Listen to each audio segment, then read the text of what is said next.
본문 5절에 나오는 말씀은 그리스도인, 즉 우리들의 생활의 지침입니다. 5절과 6절을 보면 우리가 어떠한 마음으로 이 세상을 살아가야 하는가에 대해서 특별히 가장 필요하고 밀접하고 중요하다고 여기는 경제적인 관념에 대해서 어떤 생각을 가지고 있어야 되는가를 가르쳐 주십니다. 돈을 가지고 나서 족한 줄로 알라라고 말씀하고 있는데요. 두 가지로 그렇게 족한 줄로 알아야 된다라는 이유에 두 가지 설명을 합니다. 하나는 하나님이 우리를 떠나거나 우리를 업수히 여기는 분이 아니다. 두 번째 이유는 그 떠나지 아니하시는 하나님이 우리를 언제나 돕는 분이시다 라는 이유로 지금 가지고 있는, 누리고 있는 것을 족한 줄로 알아야 한다라고 권면하고 있습니다.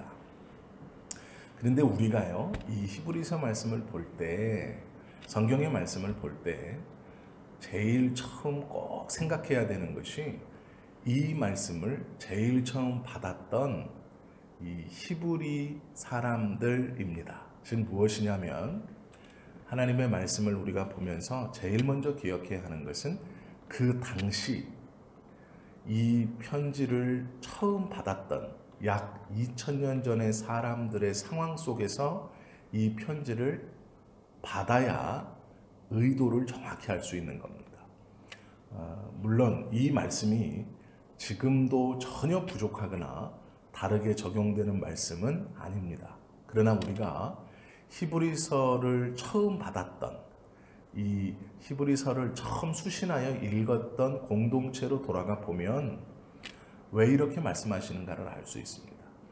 그때 당시에는 모든 제자들이 예수님께서 이제 곧 오신다라고 생각했습니다. 그래서 결혼하지 않았으면 결혼하지도 말고 예수님 오시는 것을 기다려라 이렇게 말했고, 돈을 가지고도 그냥 있는 것을 족한 줄로 알고 예수님을 기다려라, 주님이 곧 오신다 라고 말씀한 거예요. 이게 히브리서를 처음, 성경을 처음 받았던 사람들이 가지고 있었던, 곧 예수님이 오시기에 세상의 것에 미련 두지 마라, 그것은 부정한 것이다 이렇게 말씀하고 있는 거예요. 그러나 물론 이 말씀, 5절 6절 말씀은 지금 우리들에게도 정확하게 그대로 적용할 수 있습니다. 그러나 그 의도를 생각해 놓고 오늘 말씀을 보시면 우리가 좀 더 균형 잡히게 하나님의 말씀을 받을 수 있습니다. 5절에서는 있는 바를 족한 줄로 아는 것 앞에 무엇이라고 되어 있냐면 돈을 사랑하지 말라라고 되어 있어요. 돈을 사랑하지 말라. 사랑한다는 말은 하나님보다 더 위에 둔다라는 것이거든요. 즉 사랑이라는 말은 계속 보고 싶은 거예요. 그리고 내 것으로 소유하고 싶은 겁니다. 돈은 하나님이 은사로 누구에게는 조금 더 많이 주시고 누구에게는 조금 더 적게 주시는 것인데, 그것을 사랑하여서 매일 보고 싶고 내 것으로 갖고 싶고 내가 독점하고 싶은 것, 그렇게 하지 마라. 즉 하나님보다 위에 두지 마라 라고 말씀하세요. 이유가 있어요. 왜 그러냐면 디모데전서 6장 10절에 보면 돈을 사랑함이, 이 똑같은 단어입니다. 돈을 하나님보다 높이면 일만하게 뿌리가 된다 이렇게 말하고 있어요. 즉 하나님보다 내가 무엇인가 더 사랑하는 것은 죄이고 악인데, 돈이라는 것을 하나님보다 더 사랑할 가능성이 다른 것보다 높다라는 거예요. 그래서 그것을 사랑하는 것은 돈을 하나님보다 위에 두면 그것이 일만하게 뿌리가 된다라는 말씀이고요. 예수님께서 산상보훈을 가르치실 때도 이렇게 가르치셨어요. 너희가 하나님과 재물을 동시에 섬길 수가 없다. 즉 섬긴다는 건 받드는 거거든요. 너희가 하나님과 재물을 동시에 받들 수 없다 이렇게 말씀하세요. 성경에서는 돈에 대해서 우리가 자칫 잘못 이해하면 멀리 해야 하는 것, 가까이 하면 안 되는 것, 욕심을 주면 안 되는 것, 이렇게 가르치는 것처럼 보이지만 절대로 그렇지 않습니다. 성경은 사랑하면 안 된다. 즉 하나님보다 높이 두면 안 된다라고 가르쳤지 돈을 무시하거나 집착하지 말라거나 이렇게 말씀하지 않았어요. 물론 집착은 위험한 것이지만요. 재물이 과연 가까이 두면 안 되는 것인가? 그렇지 않습니다. 하나님의 일을 할 때도 예수님을 따라다니면서 그 물질로 수종들던 여인들이 있었어요. 예루살렘 교회가 어려울 때 바울은 예루살렘을 제외한 나머지 교회에게 예루살렘을 위해서 기도만 해달라고 말하지 않았어요. 너희가 헌금을 걷어서 그것을 내가 가지고 기쁨으로 예루살렘으로 간다라고 말했어요. 즉 하나님의 교회를 섬기는 것에는 재물이 필요합니다. 그러면 이 재물을 성경에서 멀리하고 경홀히 여기고 천시 여겨라 아닙니다. 하나님보다 위에 두지 마라 라고 가르치는 것이지 이 재물 또한 하나님께서 허락하고 주시는 것이기에 지혜롭고 유익하게 써야 하는 것입니다. 그래서 우리는 하나님께서 맡겨주신 삶의 터전에서 땀 흘리고 애쓰면서 이 재물을 바르게 벌어야 하는 거예요. 남을 속이고 다른 사람을 죽여가면서 밟아 올라가면서 버는 게 아니고 정당하게 버는 것을 가지고 지혜롭게 하나님의 일을 하는 것이 맞다라는 것이죠. 돈을 사모한다라는 말, 사랑한다라는 말은 사모한다라는 말과도 같습니다. 사모는 몰래 보고 싶은 거예요. 계속 관심이 글로 가는 겁니다. 내가 누군가를 사모하면 그 사람에게 매이게 돼요. 그 사람이 원하는 것을 강제적으로 다 해주고 싶습니다. 돈을 사랑하면 돈을 벌기 위해서 무슨 짓이든 한다는 거예요. 그것이 잘못된 것이다 라고 말씀하고 있죠. 재물은 절대로 무시해서는 안 되는 거예요. 절대로 경홀히 여겨서도 안 되는 겁니다.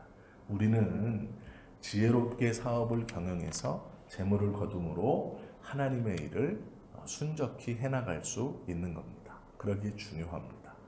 그런데 돈을 사랑하지 않고 있는 것을 족한 줄로 아는 것, 즉 무엇이냐면 내가 부정한 방법으로 돈을 벌지 않고 하나님께서 주시는 것, 내 삶의 터전에서 힘쓰고 애쓰면서 버는 그것을 가지고 만족할 수 있는 그 자족하는 마음을 가질 수 있는 두 가지의 이유가 있는데 이것이 중요한 겁니다.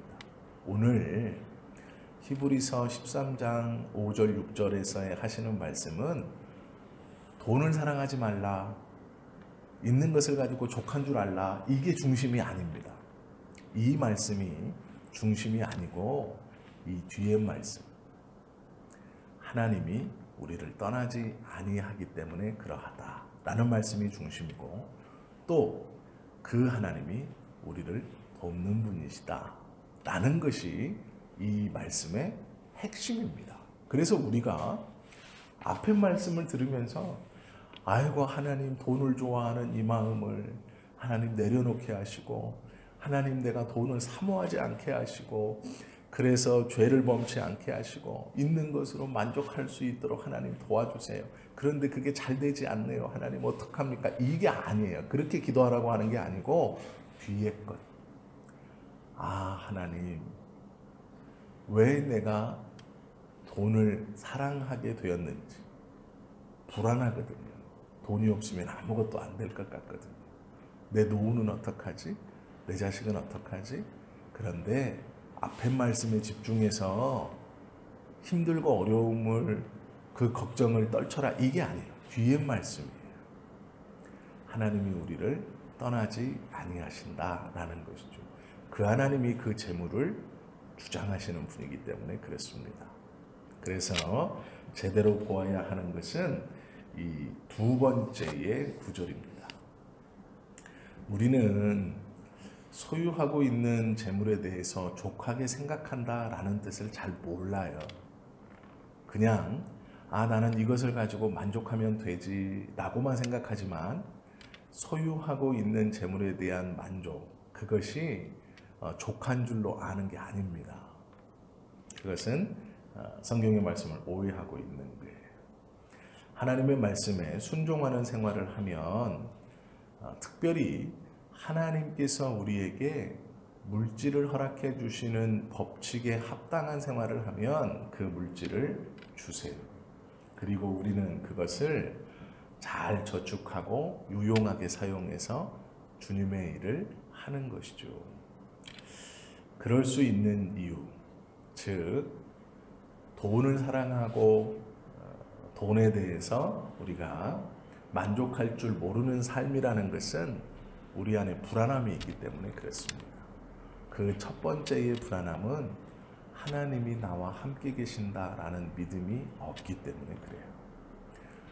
내 생활에서 환경과 여건과 내 경험과 내 통장의 잔고가 생활의 판단 기준이 되지만 하나님이 함께 계신다는 생각을 못하기 때문에 불안하게 되고 만족할 줄 모르는 거예요. 즉 만족해라 라는 이 말씀은 하나님이 너를 떠나지 않는다라는 이 믿음 때문에 말씀하시는 거예요. 히브리서 기자는 돈은 사랑하지 말고 만족한 줄로 알아야 할 충분한 이유. 첫 번째, 내가 과연 너희를 버리지 아니하고 과연 너희를 떠나지 아니하리라. 이 말씀이에요. 그렇기 때문에 마태복음 6장 31절에서 예수님은 그러므로 너희가 염려하기를 무엇을 입을까 무엇을 마실까 염려하지 마라 말씀하고 있어요. 이것은 다 이방인이 구하는 것이되 너희는 하늘에 계신 너희 하나님 아버지께서 무엇을 먹어야 할지 입어야 할지 다 알고 계신다라고 말씀하셨죠. 이 말씀을 하신 이유는 돈을 멀리해라 가난을 선택해라 아니에요. 하나님이 알고 있다라는 거예요. 그런데 그 하나님이 널 떠나지 않는다라는 거예요.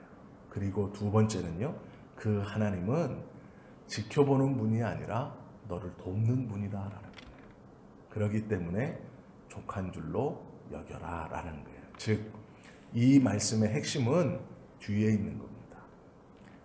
우리의 모든 필요를 알고 계시는 우리를 떠나지 아니하시는 하나님이 우리를 돕는 분이기에 그 하나님을 온전히 붙들면 만족할 수 있다라는 거예요. 즉 만족하면 하나님을 붙들게 된다라는 말씀이 아니고 하나님을 붙들면 만족할 수 있게 된다라는 말씀이에요.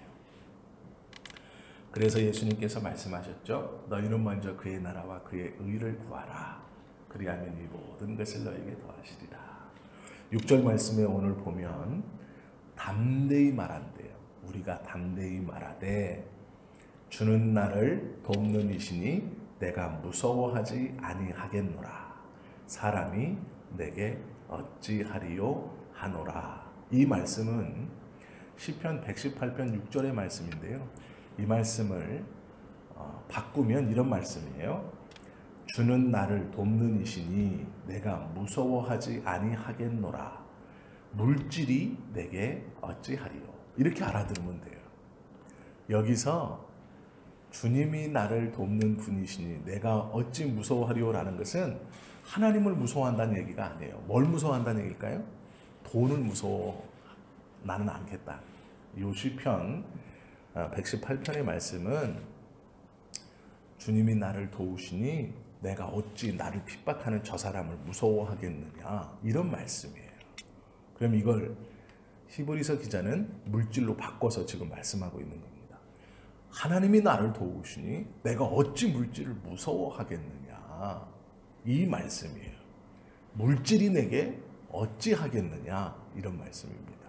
즉 재물을 사랑하지 않을 수 있는 이유는 그 재물이 천해서 필요 없어서 악해서가 아닙니다. 그 재물 또한 하나님께서 이 땅에 주신 것 중 하나예요. 그러므로 하나님이 주인 되시기 때문에 그 주인 되시는 하나님이 나를 떠나지 않고 그 주인 되시는 하나님이 무엇이 있어야 할 것을 아시는 분이고 그 주인 되시는 하나님은 가만히 계시는 분이 아니라 나를 도우시는 하나님이세요. 그래서 그 물질이 내가 왜 그것을 무서워하겠느냐라는 거예요. 즉 반대로 내가 하나님보다 어찌 그것을 더 사랑하겠느냐 라는 거예요. 이 말씀은 천히 여겨라 아니요. 하나님을 붙들매 그것을 사랑하지 않을 수 있고 그 물질의 주인 되시는 하나님이 나를 도우시고 떠나지 아니하시니 내가 만족합니다 라는 거예요.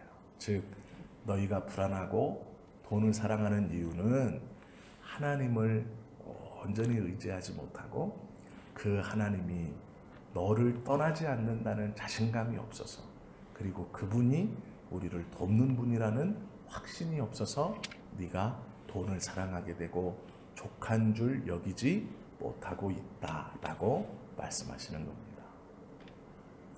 이 당시에는 돈이라는 것은 지금보다 더 절실했습니다. 왜 그러냐면 우리는 불편할 뿐이지만 이 당시에는 입으로 들어가는 것이 없어지는 거예요. 즉 먹고 사는 문제, 배를 곱는 겁니다. 나만 곱는 게 아니라 우리의 자녀들이 곱는 문제였어요. 그러기에 이 돈은 그리스도인과 그리스도인을 아닌 것을 떠나서 매우 민감한 주제였습니다. 그들에게 돈은 곧 빵이었습니다. 그러기에 우리는 지금 하나님을 사랑하면 만족할 줄 알아야지. 네가 집이 없냐, 밥을 못 먹냐라고 쉽게 얘기하지만 이 당시의 사람들에게 돈이 없다는 것은 밥을 굶는다는 얘기였어요. 먹고 사람이 살아가는 데 있어서 아주 기본적인 것을 행하지 못한다는 것이었어요. 그래서 성경은 계속 돈에 대해서 하나님보다 더 사랑하면 안 된다. 왜요? 당장 먹고 사는 문제였기 때문에 그랬습니다. 빵의 문제였기 때문에 그래요. 내가 굶고 내 자식이 굶는 문제였기 때문에 이것을 크게 다루신 거예요. 그들에게는 우리보다 이 경제적인 문제가 삶과 더 밀접하게 관계가 되는 거예요. 그래서 성경은 계속해서 그 돈을 사랑하지 마라. 멀리해라. 그리고 하나님보다 절대로 높이지 마라. 라고 말씀하시는 거예요. 그 당시에 주를 믿음에 굶을 수 있었어요. 내가 하나님을 믿는다는 것은 유대인의 울타리에서 추방되는 거였기 때문에 굶는다는 얘기예요. 나의 생활의 터전을 빼앗긴다는 얘기예요. 내 입에 빵을 논다는 얘기입니다. 그렇기 때문에 이것이 아주 민감한 주제였어요. 오늘날처럼 내가 그래 월급에 만족해야지, 뭐 차 좀 안 바꿔야지, 한 1년 더 타야지, 이 정도 수준이 아니었습니다. 그렇기 때문에 성경에서는 하나님을 사랑해라. 그러면 재물을 사랑하지 않게 된다라고 말씀하신 거예요. 이 의도가 무엇인지 오늘 우리가 정확히 깨닫고 균형 잡힌 신앙을 가지고 있어야 됩니다. 꼭 기억하십시오. 재물은 정직하게 버는 거예요. 그리고 지혜롭게 써서 하나님의 일을 위해 사용하는 겁니다. 그 법칙에 순종하는 자에게 하나님은 더 큰 재물로 더 큰 일을 감당하게 하시는 겁니다. 하나님이 쓰임받는 사람들 중 기왕이면 하나님의 뜻에 합당하게 생활하여서 더 잘 쓰임받으면 더 좋은 것이죠. 그래서 우리는 이 뒤의 말씀을 꼭 기억하고 나의 쓸 것을 아시는 하나님, 그 하나님은 나를 떠나지 아니하시고 그 하나님이 나를 도우시는 하나님이기에 내가 절대로 재물보다 하나님을 낮게 여기지 않는, 즉 하나님을 가장 사랑하고 재물은 그 사랑하시는 하나님이 주시는 것이니 그것으로 주님의 일을 지혜롭게 잘 해나갈 수 있도록 하나님 도와주십시오 라고 하는 것이 맞는 것입니다. 오늘 말씀 기억하시고 이 놀랍고 귀한 은혜를 누리며 살아가는 저와 여러분 되시기를 예수님의 이름으로 축원합니다. 기도하시겠습니다.